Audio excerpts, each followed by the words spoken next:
Hey, help support the show by joining the Patreon or becoming a YouTube member. Also hit that like button to subscribe if you want more Cavs-focused content. All right, the Cavs played the Toronto Raptors in the first round of the playoffs. I wanted to go and check in. What is Canada thinking about this matchup? Because it's going to be interesting, right? There's what we think. There's what the national media thinks here. And there's what locally they're feeling in Toronto. Let's see what they have to say. Let's react to it. Let's jump into it. They swept the Cavs in the regular season. That's the good news. That would have been a tough matchup, yes, obviously. Instead, they're actually going to face the Cleveland Cavaliers. Good news, bad news situation, maybe. They swept the Cavs in the regular season. That's the good news. They beat them 3 times. But that was before the Cavs acquired James Harden. So with Harden in the lineup now, how do you see this matchup playing out? Well, you got to be confident because, one, this is best case scenario. You dodge an absolute bullet by not having to play the New York Knicks in the first round because you just did not match up with that team. They beat you 5 times in the regular season, right? But against this Cleveland team, you have some confidence. You've swept them. It's interesting, right? The way, like, the Cavs kind of, they're looking at us as a favorable matchup, or at least a more favorable matchup than having to play the Knicks, which I think is interesting, right? Because, like, I don't look at the Knicks that way. I think the Knicks are a really good team. I think the Cavs can potentially beat the Knicks, right? I don't know why you would have a great fear of the Knicks but not have a fear of the Cavs.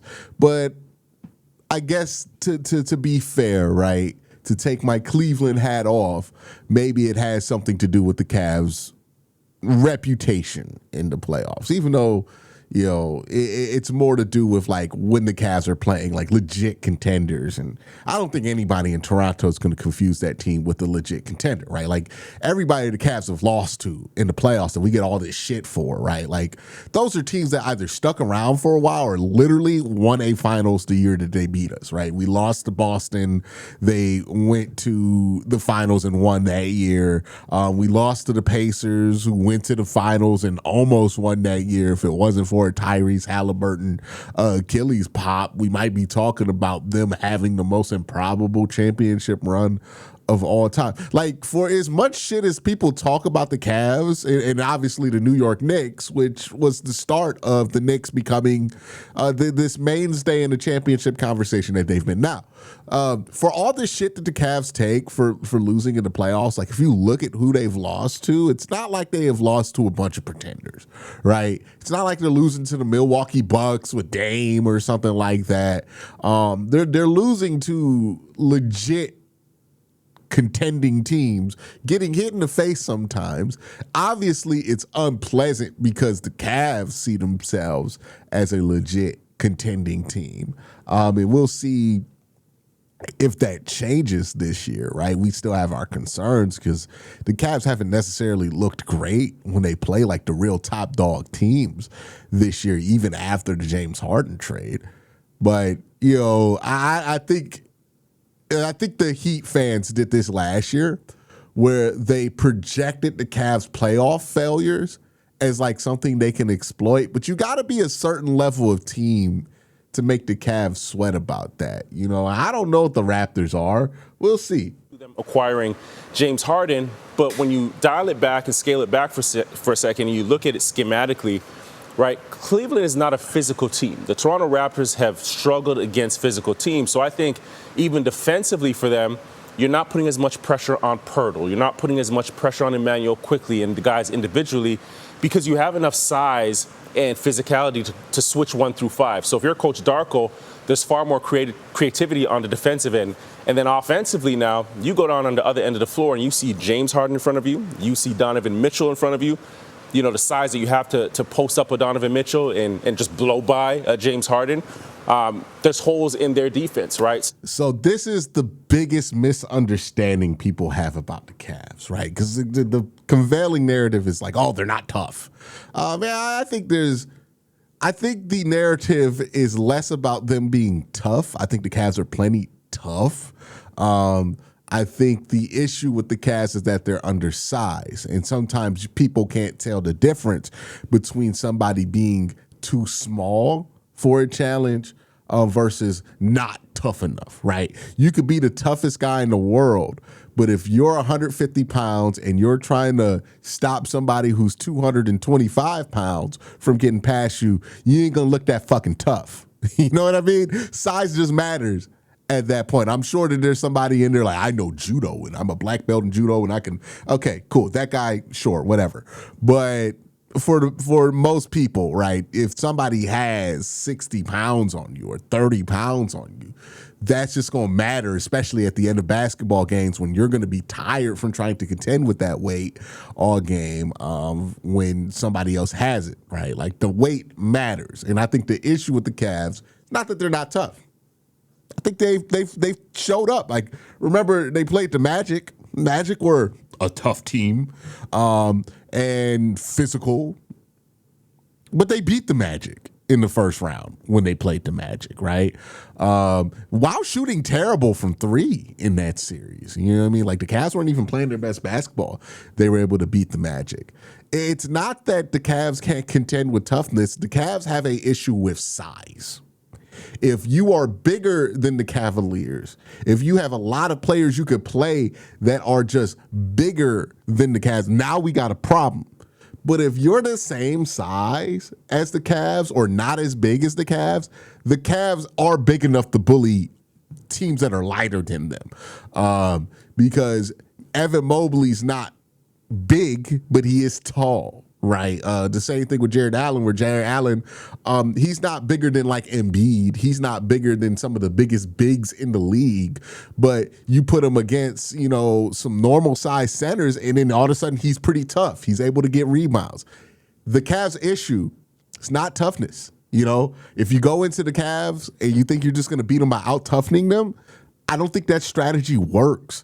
I think the strategy you need to beat the Cavs is you just need to be bigger than them. The Cavs can't really do much if you're bigger than them, especially if you can shoot threes. That's why the Celtics kill us, right? They're bigger than us. They shoot threes. The Oklahoma City Thunder kill us. They're bigger than us. They shoot threes. If you can't shoot threes at a high rate and you're not bigger than the Cavs, then this stuff doesn't matter as much, right? Like, and even like he points out Donovan Mitchell is like Donovan Mitchell is some kind of defensive liability, which I think is highly overrated. But like Donovan Mitchell is not undersized versus the Raptors defensively. Like, he's just not, right? Versus the Celtics, you can make that argument when he's having to switch on to like Jason Tatum at 6'8", with the skill set that Jason Tatum has. But against the Raptors, it's not necessarily the case. Like, he can handle Brandon Ingram. You know what I mean? You know, like you can't, like Donovan Mitchell's strong. Even if he's not tall. So like posting him or James Harden up is a bad idea. You know, there's nuances to the Cavs' issues. And look, I will be the first to admit the Cavs have issues. This is why I thought it was very important that the Cavs draw a specific path throughout the playoffs, because they have holes that they just can't overcome if somebody's able to exploit them. And in order for them to get to a finals, whether people want to admit this or not, they're going to have the path go their way in order to make that happen. Because if Boston is shooting 45% from three or above, you're not beating Boston in a series.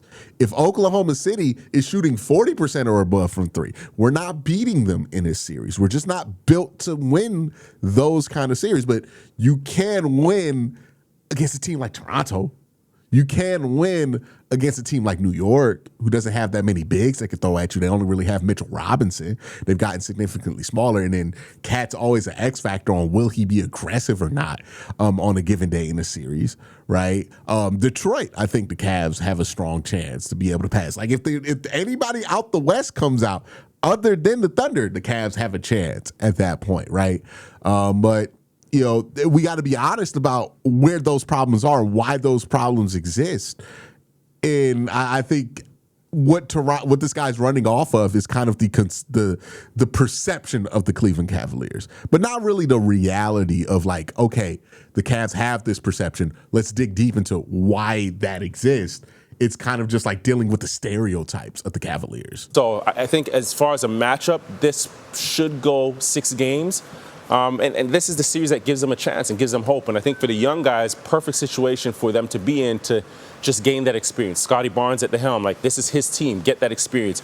Brandon Ingram, now you have another opportunity to change the eyes across the league and respect you as, a 1A type player. So great situation for this team to be in. You brought up a lot of names of players who have had great seasons. From an individual player perspective, is there one player that really stood out for you in terms of someone who really impressed you this season?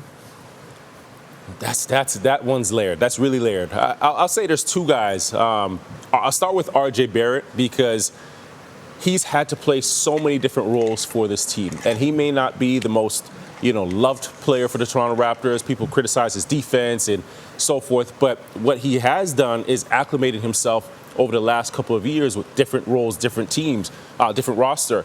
And this one was interesting because he had to take a tertiary role in, playing the back role to Brandon Ingram. Yeah. All right, so that's what TSN, the Canadian ESPN, thinks of the Cavaliers matchup versus the Toronto Raptors. I'm looking forward to this series. I think the Cavs, the big X factor for Cleveland is the 3-point shooting. I'm shocked that people don't talk about that as much. This is such a jarring issue that the Cavs have had in the playoffs. And such a jarring exploit. But people are just, again, whenever you talk about the Cavs, people are just fixated on the stereotypes about the Cavs and not really observing the reality with them. Oh, it's about toughness. It's about this and that. It's it's not really toughness. It's size. They're undersized for sure. But I don't think they're lacking toughness. I mean, Darius Garland played with a career-altering injury last year. He's not on the team anymore, but James Harden is replacing him, and James has been as durable throughout his career and as resilient to injury and playing through injury as anybody. Donovan Mitchell, are we really questioning the toughness of Donovan Mitchell? You can maybe make the argument that Jared Allen has not given off the signals that he's a very tough guy because he has openly decided to not play through injury at pretty critical points of the season, which I think is fair, but there's really nothing on Evan Mobley to suggest that he's not tough. You got Dennis Schroeder coming off the bench and people acting like he's not tough. You got Keon Ellis coming off the bench, Max Strus coming off the bench. This is really all built off the perception of Jared Allen in that one quote he had after the New York series. But I think the bigger X factor, other than the shit that people talk about with the Cavs, is really the 3-point shooting. Will the Cavs shoot the ball from the 3-point range? Will they shoot the ball from 3?